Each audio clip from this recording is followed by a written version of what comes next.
Playing Housewife, Part 1. Allison arrives home bearing important news for her spouse, who has problems accommodating to it. Told entirely in dialogue. Franny. You home? Of course, when am I not? I'll be out in just a minute, honey. I'm fixing chicken for tonight, just getting it ready for the oven. We're going to have a marvelous dinner. Wonderful. No wonder I married you. I do love you. Though not only for your chicken. I know, honey. But what brings you home on time today, if I may ask? Mostly you've been coming home hours and hours late, and even then your mind always seems still at the office. But here you are. Something special. Special? Oh yes. Sweetheart, I quit work early so I could see Dr. Mullins before coming home. I've got great news for you this afternoon. For both of us, really. Ah, there you are. A kiss, sweetheart, quick, before anything else. Yes. That's a darling apron, is it new? And you've redone your hair. It's really lovely. Very becoming. Thank you, yes, it's long enough now to take a slight curl. And yes, the apron's new. Janet suggested I should make a special effort to look pretty for you when I was cleaning for her last Thursday. She said I should look gift-wrapped for you whenever you come home, that was how she put it. That I should always look and feel as girly as possible for you, that you'd be pleased. No longer pretend to be a man whenever I leave the house. She's right. What a dear friend she is. Almost as dear as you. I'm so glad I loaned you to her. It gives you both a chance to know each other better. But honey. Allison. You say you went to see Dr. Mullins. Is something wrong? Why haven't you told me? Oh, don't look so worried, love. No, nothing's wrong. Everything's fine. Marvelous, in fact. Couldn't be better. Then why see a doctor? And on a weekday during business hours? Honey, if you took time off from work to see her, it has to be serious. Time off. For months now you've been absolutely, utterly absorbed by this downtown complex project. It gets you to the office early and keeps you there late, and brings you there most weekends too. I know you love the challenge, and that other people depend on your doing it right, and all, but if you don't mind my saying, sometimes it does get to be a bit much. I mean, even our 5th anniversary 2 weeks ago didn't bring you home in time for us to go out and celebrate. Oh, honey, I intended to, but things came up, the way they do. And we did celebrate finally. We found ways, you must recall. I loved it. I even managed to get you up twice in a row, despite those pills you've been on to help you look, well, more the way a girl should look. Though no complaints, you really do look cute now. I adore making love to someone who's so sassy and provocative. I guess. That night especially you were so wide open and wet and, well, passionate. I did come at you a second time, I remember. Still, we had concert tickets and reservations at Le Cirque, and for hours it seemed that you'd forgotten. All I could get from your secretary was that you were still unavailable. I know. I'm sorry. I let myself get too distracted by other things. I've been trying since then to be more considerate of you, you know that. And I will be too, you'll see. All right. So, what's with this seeing Dr. Mullins in the middle of the afternoon? Oh, darling, that's what I couldn't wait to tell you. Dr. Mullins confirmed it and I had to rush right home so you'd know too. I'm so happy. You are. Then I'm happy too, Allie honey.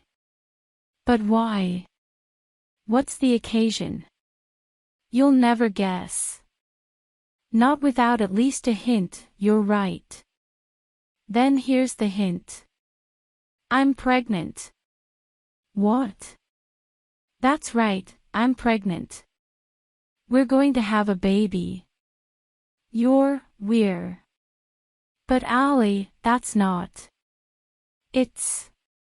How did you get pregnant? Oh, silly, don't be coy. The usual way. I've got to sit down. Here, sit next to me. Yes, snuggle closer. Now look at me.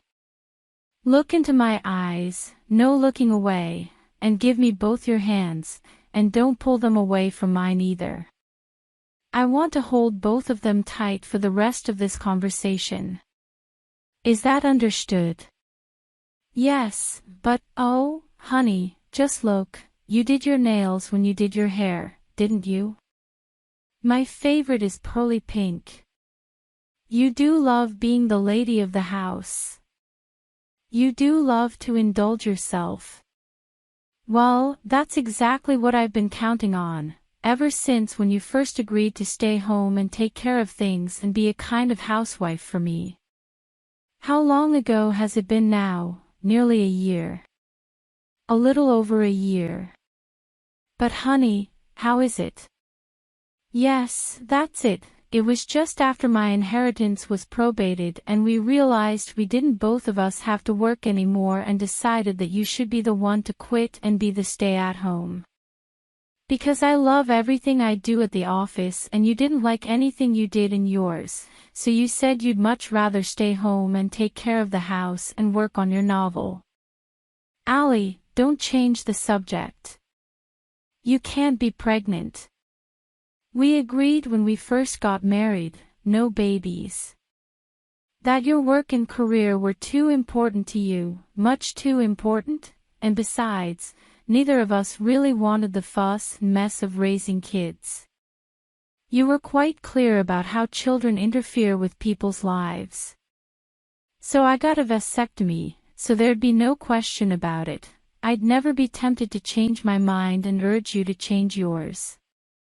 Honey, I've been shooting blanks practically since our wedding night. So how can you possibly be pregnant? And why are you so pleased with the idea? There's got to be a mistake. Dr. Mullins, there's no mistake, honey. We're going to have a baby.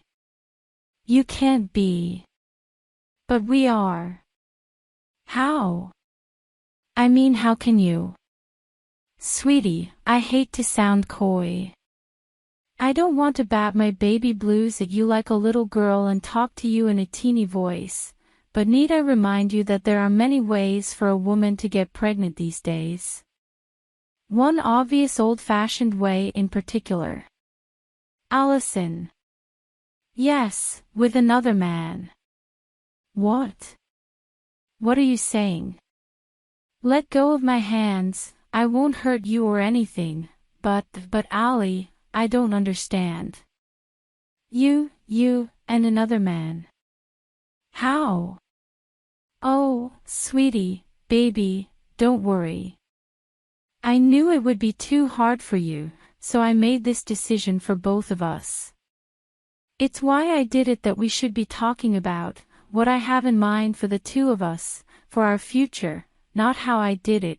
That's not important. It never was. Besides, it happened over 2 months ago. And I had you in mind the whole time, anyhow. Well, I guess not the whole time. You know how your mind disappears when there's a cock sliding into you, how you lose all sense of everything else as the pleasure mounts up and there's still a way to go and you're rotating your hips like crazy and reaching for it. No, I guess you don't know, not yet. Even so, a lot of what I was doing reminded me of things we love to do together.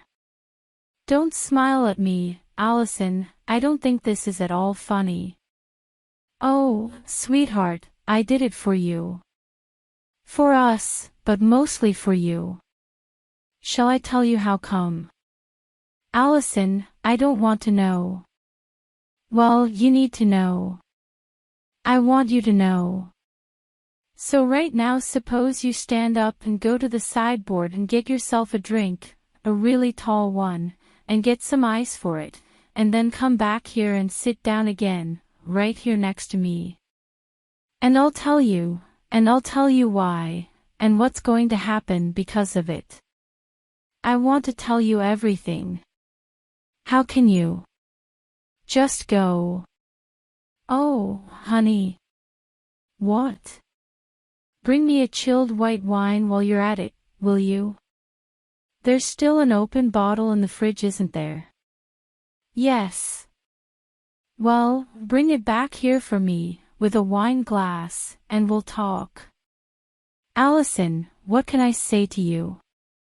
Well, since you're so upset, I'll do all the talking. Just go. Well, that took a while. What were you doing in there, banging your fists on the counter? Is that what I heard? Franny, that's not at all ladylike. I'm glad you got it out of your system.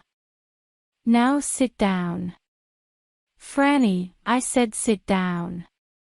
That's it. How many times have I told you, whenever you're in a dress or a skirt you have got to sit up straight with your knees together and ankles crossed. No exceptions, people judge women by appearances. All right, now take a good swallow and lean back. Now another. Good. Now just listen. On my way home from Dr. Mullins, I was thinking maybe I should pretend I want to play one of our bondage games and tie you up and handcuff you before I tell you any of these things. But that wouldn't be honest. I don't want to trick you and I don't think it's necessary. But just remember that you're dressed like a lady and act appropriately. Okay. I hear you. Well, I've been thinking more and more about a year ago, when you began staying home, how we started you playing housewife and dressing you up like one for fun. It was my idea originally, but you certainly went along with it. Out of affection, a desire to please me, I could tell. And then gradually you got into it and took it as a challenge and began doing it all on your own, and then some. Began spending all day in a house dress, doing all the cooking and cleaning, then greeting me at the end of the day wearing a fashionably chic dinner dress. And if I came home real late, there you were waiting for me in bed in a negligee, your face fully made up and looking just lovely. Gorgeous. I'm so glad Janet caught you practically naked, wearing only your bra and panties. That day she came over unexpectedly to drop some things off for me. You were terribly embarrassed, I know, but it did lead to her offer to teach you proper hair and nail care, and all sorts of other beauty secrets, in exchange for house cleaning for her once a week, and house cleaning for her did finally get you out of the house in a dress, even though you only had to walk a block or so down the road. So, what has this? I'm getting there. Each week you were looking and behaving more feminine, and always learning new ways to make yourself seem more feminine still. It was fun, especially the first few months, with a lot gained and not a whole lot lost. You weren't really passable for a long while, but I still remember the night we dared finally to go out and let you be seen. That was unforgettable, being two girls out having a girly night. You were so scared. But it was dark in that club, with only a single candle on each table, and that's always flattering. When those two guys came over and tried to pick us up, it was cute how you picked up on teasing and flirting with them, I must say.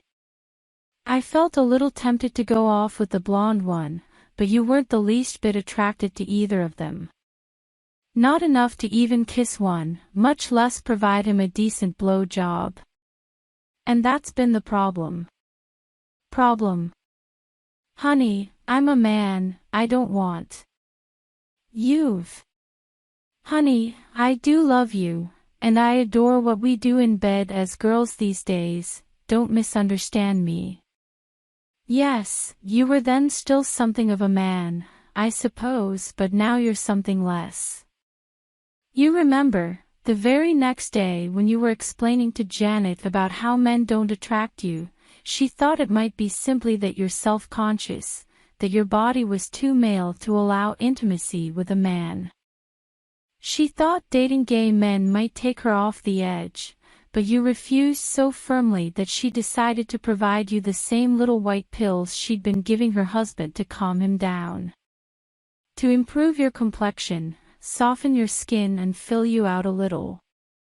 I wasn't sure it was wise for you to go that far, not then, and I told you there could be all sorts of other effects, but it was your decision, you were having fun, and you wanted to be the best girl you could be for me. Also, you wanted to feel more passable when you had to leave the house dressed as a woman, as you were doing now and then. And they did that much for you, sort of. I remember how pleased you were last summer when you found your arms were thinner, that you could actually show your shoulders in a sleeveless dress. Yes, I love that dress. And now your body isn't really masculine anymore, not the way it once was. It even begins to resemble a girl's, a little. True, you aren't quite ready for a bikini, not yet, but you do have the beginnings of curves anyhow. Are you proud of them? Yes, and my face is a little softer, that's how come I can go out shopping these days without risking embarrassment. And how come my clothes fit a little better. But honey, understand, it was all at a cost. You must know that you aren't yet really a woman, though you also aren't anywhere near the man you once were. You don't get as large or as stiff as you did once, and you lack your old vigor. So much so that you could hardly blame me when I began checking out other men, the more hunky ones. You began what? Checking out other men. How? The same as with books in a library. Look them over, wonder if they'd be fun for an evening's browsing, or maybe even worth borrowing for a few days. And have you borrowed any men for a few days? Oh, don't look so gloomy, you're my very best girlfriend now, I'd think you'd understand how I feel, and even be pleased. And anyhow, with you these days, the more girl-on-girl sex we have the more I want, and the less of manly sex with you. A couple of months ago I realized that you hadn't given me a hard, solid fuck in ages. Not that I felt deprived. But still, a couple of months ago. Is that when you met, whoever it was? Yes. That's when I met Brett. Incredible, how that happened. You know, well, you don't know, not yet, but there's a certain kind of man you simply can't take your eyes off.